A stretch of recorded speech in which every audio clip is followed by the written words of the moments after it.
Vous me permettrez, avant de dire quelques mots de le chef de l'État, le président Macky Sall,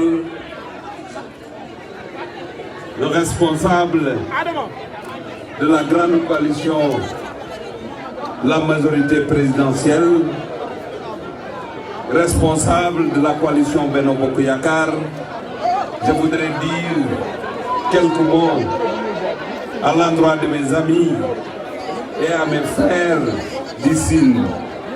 Au fogole mete simna nun simna rewe simna achajahe simna mbakwe simna Thérèse, la vaillante mère de Diarer, administratrice ou administrateur du fonds qu'on connaît bien au Sénégal, FONGIP. Je voudrais aussi une simine honorable député Binta Mbaye Seck simine rewe ndefna a sinig fop ye fadidma Cereska Diouf mbir ne nu yoonitna a felangan fata reta wondu adanik parce que saax le kete laajna nu mbiyan nu nguma pay nuun ne nu mbi't'una yeta sutwa nos partis démocratiques sénégalais à la Tchassarle. C'est la même mobilisation, c'est le même engagement, c'est la même détermination. Kon pour revenir à Sinik, awara ande winwe nanga el nene na keta yonitna no anaye mbir nun ka xen ko ma fareta. Kene taxu ke nu layna a ref tig maak président Macky Sall ku ta bugna no saaxle parce que ka refo kiino xa andoona yee ñaaƴ ke reno ka refeer na a ɗat ku ta bugna sa saaxle to ta ref a ɗat xan i cooxno ten to rewe na aduka donc Thérèse kam bugo gidming au nom de l'ensemble des responsables de Fatick département et de la région mais gid moom no gon président Macky Sall gidim rewe département Fatick fop surtout coalition Benno Bokk Yakaar nous mose ndefa ciñ a refanga mobilisation nuno a refanga détermination nuno a refanga telo wote nuno a refanga sadna datale i ndefna nuno kon nu ngetanga mene fi ke nu mbi'na no boulevard Macky Sall je pense que xu yoon na no Macky Sall rek yi fofo xana dal xano ande sansay awa inu na ndigil rek na falaka no ndigil ne nu refuna kene taxu it Macky Sall no ndigil a ref ku ta bug nan saxle le développement de ce pays sera assuré avec la détermination et l'engagement des femmes. Madame le maire, la vaillante maire de Diarer, Madame la patronne du FONGIP, honorable député Binta Mbaye Seck, Madame Aïda Diouf, adjointe au maire de Fatick et membre du Haut Conseil des collectivités territoriales, les femmes élues, les femmes responsables, les militantes du département de Fatick, surtout de la coalition Benno Bokk Yakaar. Je voudrais vous transmettre les salutations et les remerciements de notre leader, le président Macky Sall, qui vous a suivi, qui a compris votre engagement, cette détermination, cet engouement, cette volonté d'être à ses côtés pour l'accompagner dans une efficacité totale. C'est cela qui fait que, effectivement, le signe s'est remué aujourd'hui. Vous avez été toujours comme ça. J'ai eu la chair de poule quand je suis arrivé au niveau du boulevard Macky Sall. Un boulevard rempli de femmes Et vous savez qu'au Sénégal, ce sont les femmes qui gagnent les élections. Ce sont les femmes qui votent tôt. Ce sont les femmes qui mobilisent. Ce sont les femmes qui expriment à tout instant leur fidélité et leur loyauté.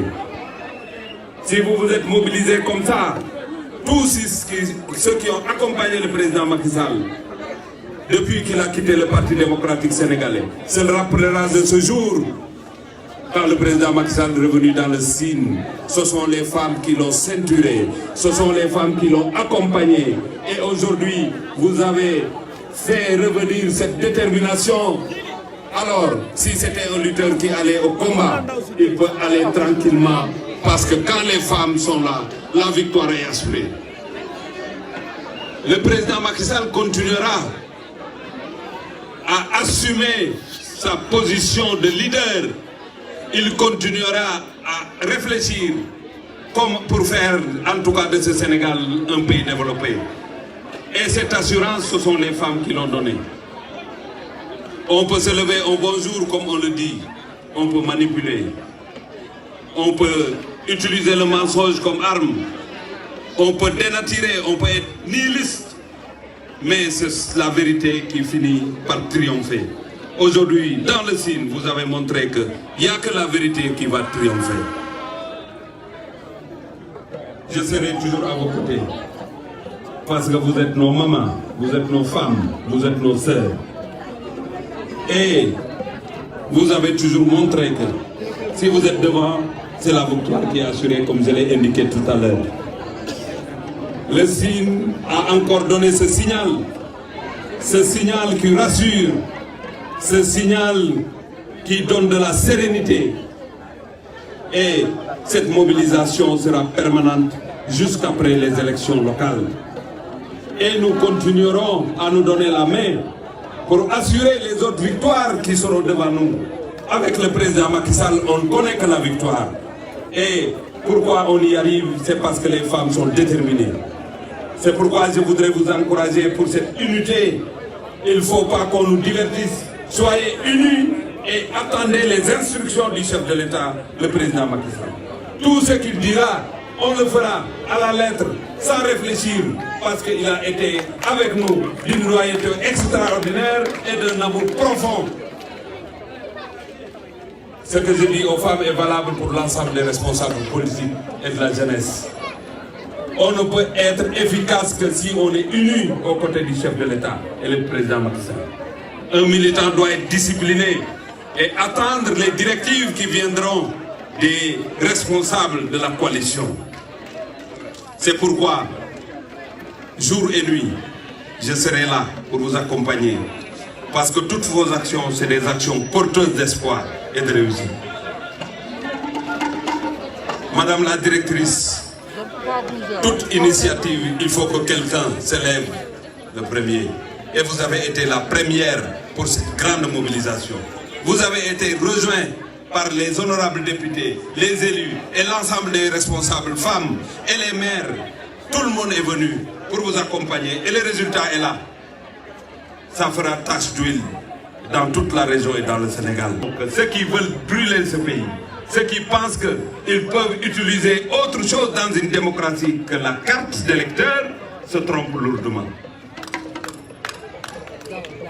Kon mbokk yi li ma wax léegi mooy sant yàlla di julli ci yonent bi di gërëm bu baax jigéen ñii nga xamante ne ñooy jàmbaaru fakk tëdd li ñu def nii caaxaankat mënu ko dajale nañ nit ñi muy jigéen ñi nga xamante ne ñooy teel a woote ñooy mobiliser ñoo gëm te duñu wor dajale leen fii ci boulevard Macky Sall loolu ku xam président Macky Sall sa yaram dana daw parce que ba mu méttee mu jóge parti démocratique sénégalais dellu si Fatick war a jël mairie bi wala continuer liggéey pour jël réew mi bu geesoo jigéen lay gis ndaw ñi topp ci jigéen ñi takk seeni sër di togg ànd di dox di xeex ba yàlla jox ko li nga xamante jox na ko tey bu réew mi jaxasoo wax ji bari dëgg kenn waxatu ko nit ñi caaxaan ngeen dajalawaat takkaat seen sër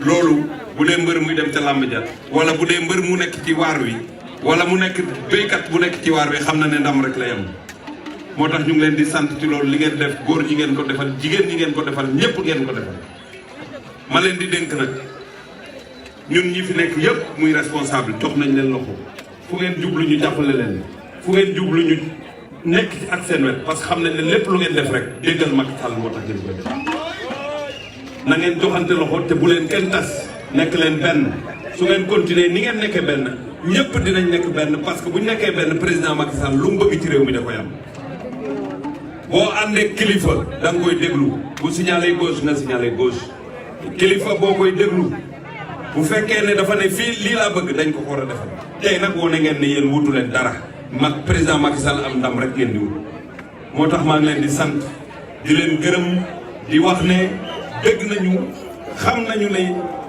président Macky Sall moo leen ñor keneen ñoru leen te loolu du ngeen ci wéet parce que Sénégal nag ki ñu gëm président Macky Sall la tudd mënuma jeexal nag te gërëmuma le mouvement des femmes vivant avec le handicap gis ngeen ko seen mobilisation demuñu ñu ngi toog ci seen i chaise roulante ñii def neneen ba ñëw loolu dañ leen di won ne yéen ak ñoom benn ngeen ni ngeen bëggee président Macky Sall noonu lañ bëggee président Macky Sall loolu nag ku ko gis ci réew mi xam ne ki ñu am mu nekk njiiti réew mi président yi ko jiitu yëpp liggéey nañ waaye kenn du moom kon madame le maire de Ndiarème yow mi jiite FONGIP honorable député yi Binta Mbaye Seck Aïda Diouf adjointe au maire et membre du haut conseil des collectivités territoriales les élus responsables jigéen ñi góor mag ndaw bu ñu limee ñenn ñi ñëpp xam nañu parce que am na ñoo xamante ne ku leen lim nga ñëpp les amazones ñi nga xamante ne ñooy Ndeye Amile yi Ndiaye Ngom ñi nga xamante ne waa Ndey Naam waa Diofior waa Ñaaxar waa Jaxaw ak sama xarit madame le maire de Ndofane de Ndiafat dafay xaw a jege Ndofane moom itamit détermination ñëpp xam nañu ko li ma bëgg rek ngeen xam mooy ci li ngeen nekk moom mooy yoon wi te ku ci toppul yaay tardé continuer leen ci liggéey li ngeen war a liggéey maa ngi leen di sant di leen remercier